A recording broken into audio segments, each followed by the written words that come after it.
Hello fam, and welcome to my very first Q&A. I had posted on my Instagram story asking you guys to send me whatever questions you want me to address in this video, so we're just gonna jump right into it. The first question is, what is my favorite project? Well, they're all kind of like my favorite projects that I worked on. Each project that I have designed is very special and unique in their own way, and they're all kind of my favorites. But I will tell you, there was one particular project that I was super excited to design, and that was a home salon. And I think I just get so excited to design a space or an area that I have not been able to design before. So that was my first time designing a home salon, and I just remember being so pumped and so ready to get started on the design that I finished it within a few days. But I will be sharing more information and more pictures of this home salon. So for now, I'm just gonna share with you guys the 3D rendering that I had designed. So that was it, and now we're gonna move on to the next question. Hey, your videos have been amazing. Thank you. What keeps your motivation up during lockdown? Well, I have my YouTube channel and my business, thankfully, to keep me busy during these times. So if I'm not working on my business, I'm working on my YouTube. But I will say that in the beginning of quarantine, I struggled a lot, especially with my fitness. I personally thrive on having a routine, a schedule, something to stick by. So it took me, quite a few trials and errors to get to the routine where I am now.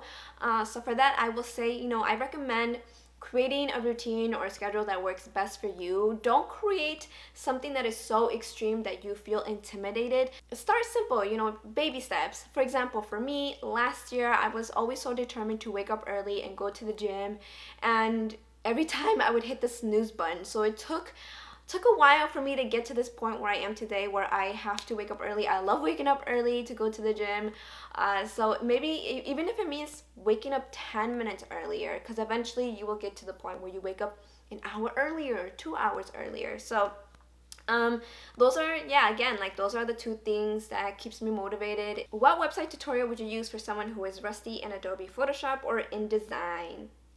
I got you, girls. So I did some digging, and I'll have those referenced and linked down below in the description box. So please feel free to go check them out, and hopefully they're helpful to you. Also, sometimes it just takes opening up the program and just kind of messing with it. Maybe the muscle memory will come back to you. And I will also say that you just motivated and inspired me to create a video on, a refresher for InDesign and Photoshop. So stay tuned for that one to be coming soon. But for the meantime, reference those down below. Who is the best coworker you've worked with?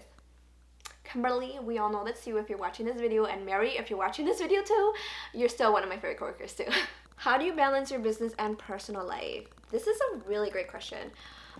So being new to the entrepreneur life and this kind of world, I know there's going to be a lot of sacrifices, long hours, sleepless nights, etc., a lot of work. I'm still kind of figuring out a way to balance those two. But I will share my kind of schedule right now that I have. So Monday through Fridays, I work the typical 9, but I work like 9 to 6, 9 to 7, 9 to 8.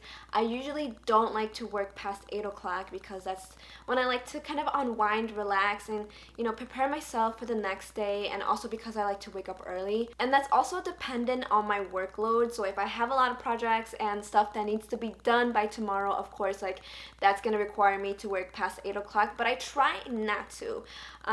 So that's my kind of weekday schedule, and on the weekends, that's when I work on my YouTube. So I film and edit either in the mornings or afternoon or in the evening. But I also like to make sure to block off some time on the weekends to spend time with family and loved ones, because one thing I don't really like to take for granted as much is just being present, because I have an adorable 1-year-old nephew, and I want him to grow up knowing that his tia will always be there for him. As of right now, that is kind of my schedule on how to balance those two. But if I kind of figure out a better plan in the future, I will share it with you guys. How are job opportunities for interior design? Well, it's been a while since I've been on the market, but I did take a peek and saw that there are, some companies that are hiring right now for interior designers. Just know that there are opportunities right now for jobs. So, how did you convince yourself to start your business? Ooh, I really like this question. So the way I convinced myself is I saw the vision and I believed in myself. And I know that sounds so cliche, so cheesy, but honestly, guys, that is what it comes down to. Having the courage to start from scratch and telling yourself that you can make it and that you will make it. That is what I've been telling myself to this day, and trust me, there's days when I have doubts, but in the end, you have to see the vision before anybody else sees the vision. You have to believe in yourself before anyone else believes in yourself. So that's how I kind of convinced myself, along with having the amazing support system from my family and loved ones. They encouraged me. They're still rooting me on, and also having money saved up on the side really kind of pushed the final step, because that way, like, I knew I didn't really have to worry so much about paying my bills and all that stuff. So I kind of knew that I was covered in that sort of aspect. So yeah, those are the kind of the factors that convinced me to start my business. It's very scary, but it's also very rewarding at the same time.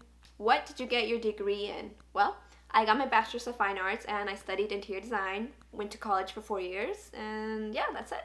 Guidance for a career in interior design. So if you want to become an interior designer, you want to get a job in this career, I really recommend school, because school will teach you how to read architecture floor plans. They will teach you how to use all those softwares like AutoCAD, Revit, Photoshop, InDesign. At least some type of schooling, or at least take those types of classes to kind of get you in this kind of field. I highly encourage it, especially if you want to get to the technical side of interior design, because then things get like not complicated, but like pretty advanced. And not saying that if you enjoy more of the kind of design aspect of interior design, you shouldn't you shouldn't go to school, because there's still a lot of factors to kind of take in consideration. Also, getting experience in this field is key, because school will not always teach you everything. School will get you to a level of like, okay, I know how to use these programs, I know how to create elevations, I know how to space plan, but now it is time to apply everything you learned into real life projects. So that's where experience comes in.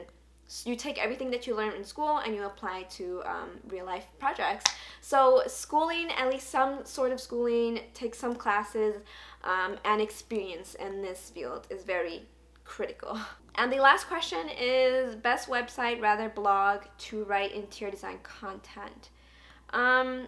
So correct me if I'm wrong, but I think you're asking for a better source to write about interior design content other than using a blog. Well, you could potentially maybe use Instagram as a platform, or maybe even kind of create video blogs on YouTube. I think that would be really interesting to kind of display the designs and talk about it, do a voiceover, or TikTok, because TikTok nowadays is poppin'. Well, those are all the questions I was asked for, and now it is time to announce the giveaway, and I will be giving out, drum roll please, I will be giving out a $50 gift card to West Elm. West Elm is one of my favorite places to shop at and source from when I'm designing. You can also use this gift card at Crate & Barrel or Pottery Barn, because they are all under the same kind of company umbrella. And I have 3 simple rules to enter in this giveaway. First one is you must be subscribed to my channel, so if you already haven't, click that red button. Second is you must be following my Instagram, because that is where I'm going to be announcing the winner. And the third thing is comment down below in this video a fun fact about you, something you want me to know about you, because I'm interested to know a little bit about you guys. Also include your Instagram handle, because that is where I'm going to be reaching out to you and let you know that you won. So those are all the rules, 3 simple rules. I'll have that information also written down in the description box below. I will be announcing the winner next month. No, wait. By the time I'll be posting this will be February. Okay, I will be announcing this video later this month, so stay tuned on my Instagram story, because that is where I'm going to be announcing it, and I will catch you guys on next week's video. Bye.